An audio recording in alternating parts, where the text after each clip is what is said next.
లోకం ఒక మాయని తెలుసుకున్నాను. ఏది నా సొంతం కాదనుకున్నాను.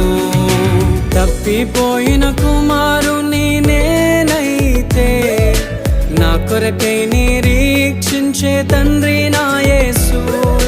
తప్పిపోయిన కుమారుని నేనైతే నా కొరకై నిరీక్షించే తండ్రి నా యేసు.